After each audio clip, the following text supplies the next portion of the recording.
Buenos días, vamos a dedicar esta mañana, como se podrán haber dado cuenta por la introducción, vamos a dedicar esta mañana a hablar de Juan Pablo II, de su visión del matrimonio, y que ha sido un papa que se ha preocupado profundamente por el tema del matrimonio y de la familia, ¿no? Por el tema del amor humano. Dedicó todo un ciclo de catequesis, de hecho varios ciclos de catequesis, a hablar del tema del matrimonio y de la familia. Y pues vamos a hablar un poco de estas catequesis, vamos a hablar un poco de en qué están basadas, de cómo surge este concepto que ahora denominamos la teología del cuerpo. Y pues nada, vamos a empezar a hablar de este tema. Es importante que tengamos en cuenta que cuando Juan Pablo II habla de las catequesis sobre el matrimonio, es desde un punto de vista de un hombre que había estudiado profundamente tanto la filosofía como la teología. Entonces las primeras dos catequesis, los primeros dos ciclos, hablan del principio, del Génesis. Habla de la experiencia originaria del cuerpo y más adelante habla del Sermón de la Montaña y cómo este se relaciona con el matrimonio. Y luego habla del matrimonio en San Pablo y de la resurrección, ¿no? ¿Por qué es importante volver al principio?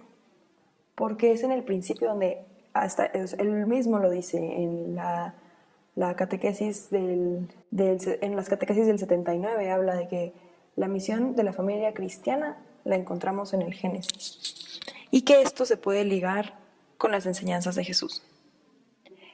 Más adelante habla del diálogo de Cristo con los fariseos, en donde el mismo Cristo nos pide que regresemos al principio para que nos demos cuenta de por qué el hombre y la mujer deben ser una sola carne y de que lo que Dios ha unido no se debe separar por el hombre.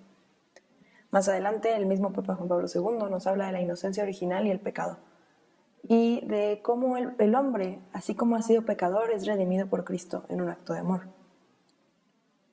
Más adelante, en una de las catequesis que a mí me parecen las más hermosas, habla de la soledad originaria del hombre.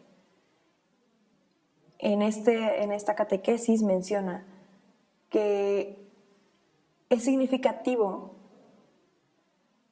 que Cristo, cuando habla con los fariseos y se remite él mismo al principio, indica siempre la creación del hombre con el Creador al principio los creó varón y mujer. Y ya más adelante cuenta que, el Génesis más adelante es cuando vuelve a contar la creación de la mujer separada a la creación del hombre. Pero en el primer relato aparece que al principio varón y mujer los creó.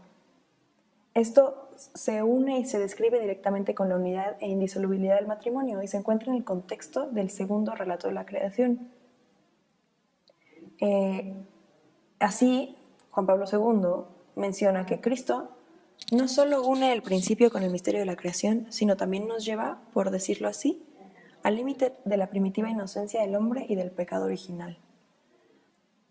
O sea, aquí estamos haciendo un análisis de cómo tanto la creación del hombre, su origen, su redención, todo está unido a esa creación de varón y mujer. No los creó seres asexuales y por lo tanto estamos llamados a esa comunión entre hombre y mujer, ¿no? Más adelante él habla en una catequesis del 7 de noviembre del 79 de la unidad originaria del varón y la mujer, donde menciona la descendencia, la consanguineidad, el hecho de que la mujer y el hombre pertenecen a la misma especie y se distinguen de los otros seres vivientes. Son carne de la carne, son cuerpo y alma que se complementan. Tienen diferentes características físicas, pero la mujer presenta los mismos rasgos de persona que el hombre. Y más adelante, el 14 de noviembre, a la semana siguiente, Juan Pablo II hace mucho énfasis en el hecho de la distinción entre la masculinidad y la feminidad, que no es una distinción en dignidad, puesto que ambos son personas creadas a imagen de Dios. Pero para la teología del cuerpo, es un aspecto muy profundo teológicamente. Pues se habla del hombre, ¿no? Se habla del misterio de la creación en base a su soledad primera y su complementariedad que le hace más humano, ¿no? Es esta complementariedad que no solo le hace más humano, sino que le hace co-creador, lo hace partícipe de la creación con Dios. Al ser bendecidos y son bendecidos con el regalo de la fecundidad. Entonces, de esta bendición surge el mandato, ¿no? Sean fecundos, reproduzcanse, ¿no? No les está pidiendo que sean personas asexuales, no les está pidiendo que vivan, pues sí, como si no tuvieran cuerpo.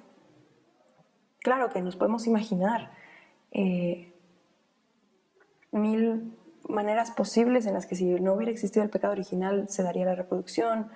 Se comentan muchas teorías al respecto de que no habría habido reproducción de tipo sexual, pero realmente, ¿qué nos asegura esto? O sea, no podemos saber lo que hubiera sucedido, solo sabemos lo que sucedió, ¿no?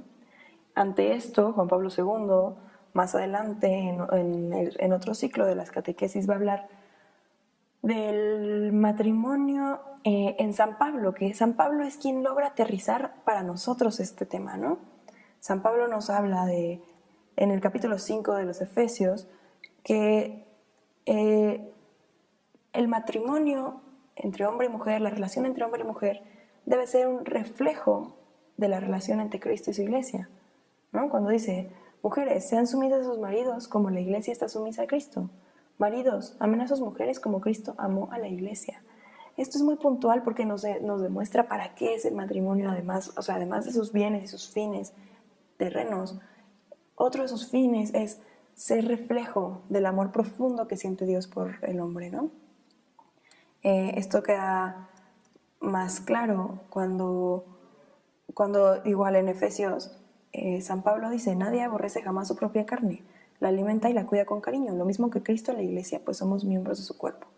Esta es una unión que pone muy en evidencia la continuidad entre la antigua alianza y la nueva alianza.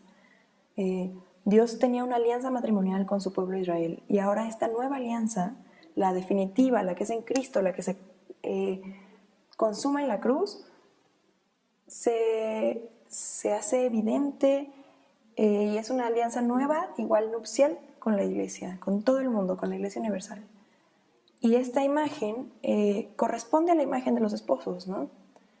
Claro, el amor entre los esposos nunca va a ser tan perfecto como el de Cristo por la iglesia, pero es a lo que debemos aspirar, es lo que buscamos como personas, ¿no? Es lo que tratamos de alcanzar, es a lo que vamos llegando, es lo que...